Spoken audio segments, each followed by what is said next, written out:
Hello everyone, welcome back to the channel Warmac Language Classes. How are you all? I'm fine over here. I am back with another video for the class 12 board examination series, and in this video we'll be doing the very important question answers from the chapter Lost Spring. Now before getting to the question and answers, मैं आपको बताना चाहूँगा कि lost spring इस बार CBSE के लिए काफ़ी important माना जा रहा है क्योंकि इससे काफ़ी सारे क्वेश्चंस आए हैं हमारे सैम्पल पेपर्स में और हमारे प्रैक्टिस पेपर में भी। तो प्लीज़ इस चैप्टर को ध्यान से पढ़ लेना और जिसने अभी तक इस चैप्टर का वीडियो नहीं देखा है वो फटाक से जाओ, प्लेलिस्ट ओपन करो, पूरा का पूरा सिलेबस वहाँ पे आपको मिल जाएगा, जाके वो वीडियो देखो और फिर आओ ये इंपॉर्टेंट क्वेश्चन आंसर्स को पढ़ने के लिए। चलो स्टार्ट करते हैं बिना किसी देरी के। The first question: How does the author focus on the perpetual state of poverty of the children not wearing footwear? मतलब है कि क्वेश्चन ऑथर जो है हमारी वो किस तरह उन बच्चों की गरीबी की जो हाल है उस पर फोकस करती हैं ये देख के कि उनके पास पहनने के लिए चप्पल भी नहीं है। The author, much to her surprise, observes that most of the impoverished children busy in rag picking are not wearing footwear. Author ये देखती हैं, बड़ी ही सरप्राइज हो जाती हैं वो कि जितने भी गरीब बच्चे हैं जो गरीबी के मारे हुए हैं वो रैग पिकिंग के टाइम पे फुटवेयर तक नहीं पहने हुए हैं, पैरों में उनके कोई चप्पल कोई जूते कुछ भी नहीं है, नंगे पैर हैं वो लोग। Though some people claim that it is not part of their tradition to wear shoes, the writer could understand that abject poverty is the sole reason behind this drudgery. हालांकि लोग बोलते हैं, लोग ये दावा करते हैं कि उनके कल्चर में ही नहीं है कुछ भी पहनना पैरों में, बट राइटर को पता है कि ये एक्चुअली में रीजन है उस पोवर्टी का, उस गरीबी का, जिसकी वजह से वो लोग चप्पलें अफोर्ड नहीं कर सकते, वो चप्पलें खरीद नहीं सकते, और वही रीजन है बिहाइंड दिस ड्रजरी। और वो जानते हैं कि इसी की वजह से ये पूरी चीज हो रही है, एक्चुअली सिर्फ ये एक बहाना है to stay out of that spotlight कि वो इतने गरीब हैं कि वो चप्पलें भी अफोर्ड नहीं कर सकते। Next question is, for children garbage has a meaning different from what it means to their parents, explain. बच्चों के लिए कूड़े का मतलब कुछ और है और उनके पेरेंट्स के लिए उसका मतलब कुछ और है। एक्सप्लेन करना है हमें इस स्टेटमेंट को। Small children scrounge heaps of garbage as they expect to find some coins, note or valuable things in it.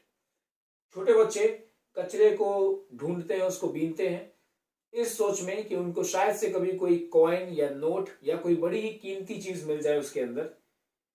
Sometimes they lay their hands on a rupee or even a 10 rupee note, और कई बार तो उनका हाथ भी लग जाता है एक रुपी पे या फिर कोई 10 रुपए के नोट पे।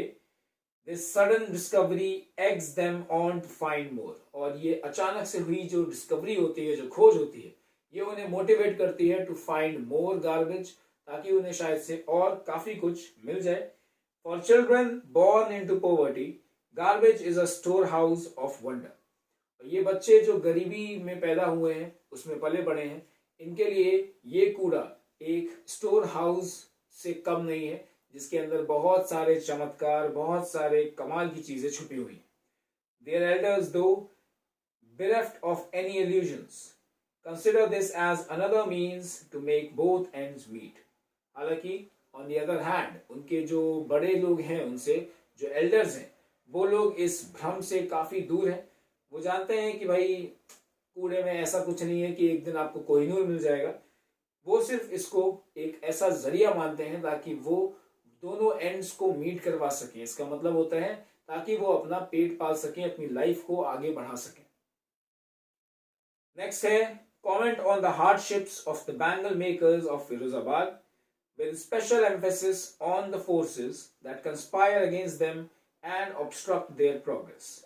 क्वेश्चन में पूछा गया है कि भाई फिरोजाबाद के जो बैंगल मेकर्स हैं उनकी मुश्किलों पे आपको कुछ कमेंट करना है और आपको स्पेशल एम्फेसिस देनी है, स्पेशल जोर देना है आपको on the forces that conspire against them, उन सभी ताकतों पे जो उनके अगेंस्ट साजिश करती हैं, एंड ऑब्स्ट्रक्ट देयर प्रोग्रेस, और उनकी तरक्की को रोकती हैं।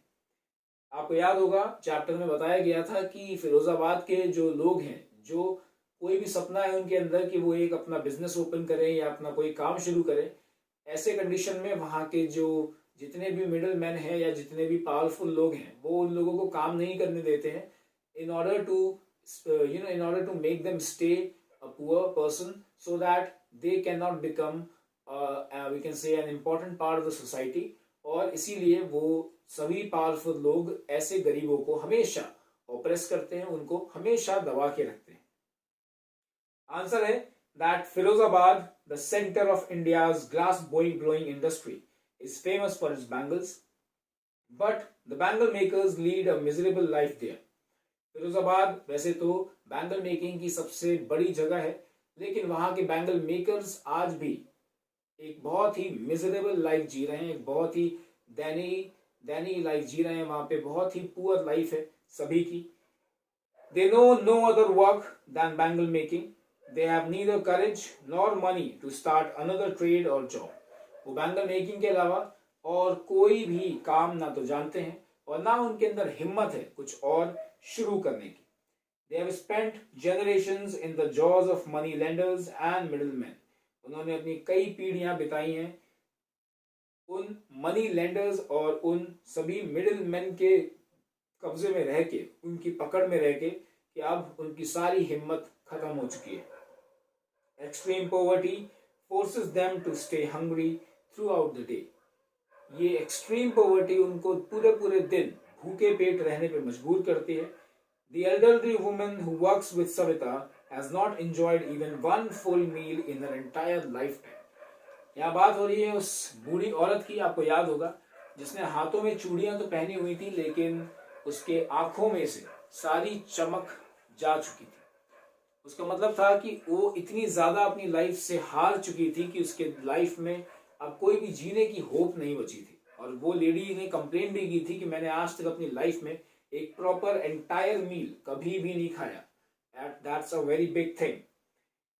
Her husband made a house for the family to live in, which was quite an achievement. हालांकि उसके हस्बैंड ने अपने परिवार को रहने के लिए एक घर दिया जो उसके लिए एक बहुत बड़ा अचीवमेंट था। Mukesh's father fails to send his children to school. Like elder members of the family, younger ones are too thrown into the business, which took a toll on their mind as well as body. Mukesh के पापा जो हैं दूसरी तरफ वो इतने ज्यादा helpless हैं कि वो अपने बेटे को स्कूल भेजने से भी उसमें भी वो सक्सेसफुल नहीं है। He can not send his children to the school. साथ ही साथ वहां पे एक हम कह सकते हैं एक कल्चर सा बन गया है कि जितने भी छोटे बच्चे हैं, जो यंग जनरेशन है, उनको भी मजबूरी में उस काम में जाना पड़ता है, वो काम करना पड़ता है जो उनके बड़े कर रहे हैं। और ये चीज उनकी पर्सनालिटी और उनकी माइंड दोनों पे ही एक बहुत बड़ा इम्पैक्ट डालती है, making them into poor people with zero zeal to live on life, with zero hopes, with zero expectations. अगला क्वेश्चन है, why should child labor be eliminated? How must it be eliminated? Now this is a value based question और इसमें कुछ competency based points भी आपको cover करने पड़ेंगे just to make it precise and perfect.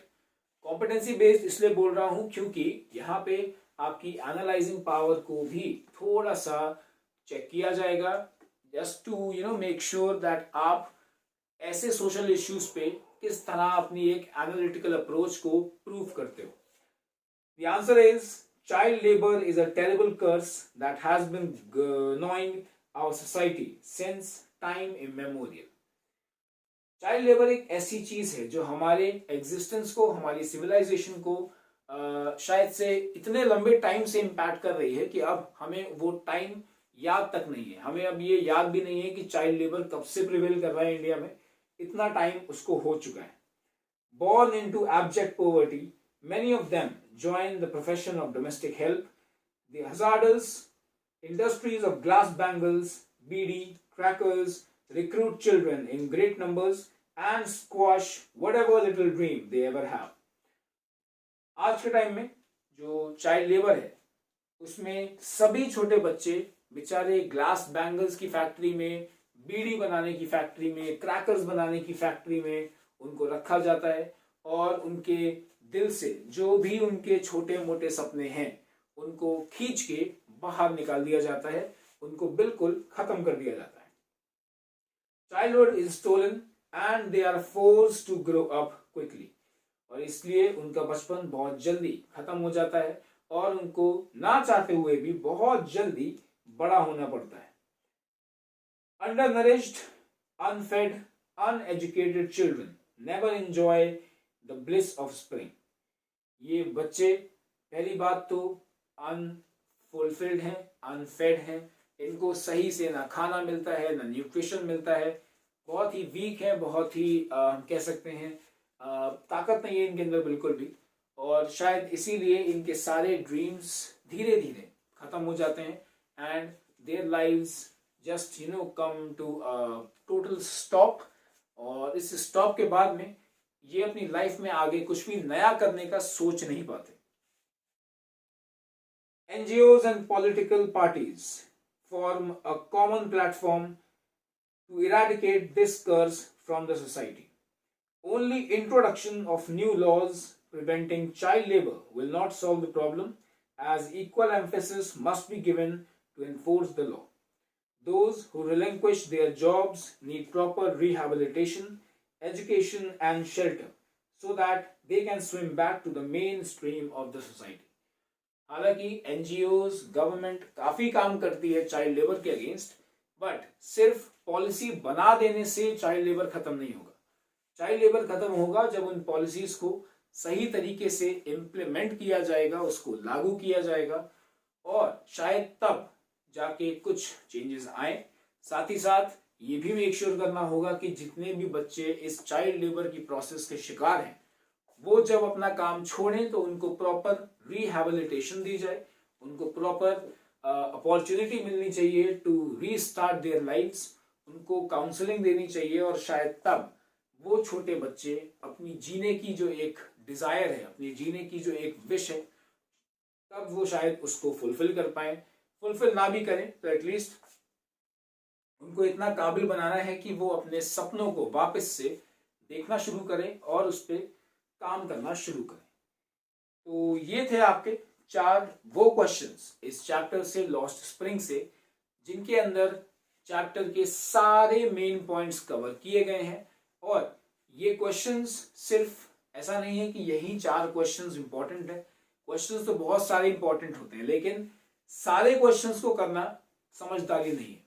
समझदारी है कि आप सही चीज पढ़ो। याद करो, मैं आपसे कई बार कह चुका हूं that you need to choose quality over quantity.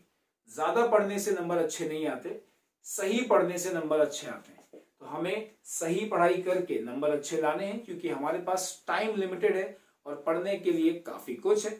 इसीलिए मैं आपके लिए ऐसे क्वेश्चंस लेके आता हूं ताकि आपको बहुत हेल्प मिल जाए, so that you can understand कि कौन से चैप्टर में कौन कौन सी बातें इंपॉर्टेंट हैं और कौन सी उतनी इंपॉर्टेंट नहीं है। तो इसीलिए ये चारों क्वेश्चंस को प्लीज ध्यान से पढ़ो, और इसमें आपको करना क्या है, आपको जब मैं आंसर्स एक्सप्लेन कर रहा हूं, आपको उस टाइम पे सभी की पॉइंट्स को अपनी नोटबुक में लिखना है।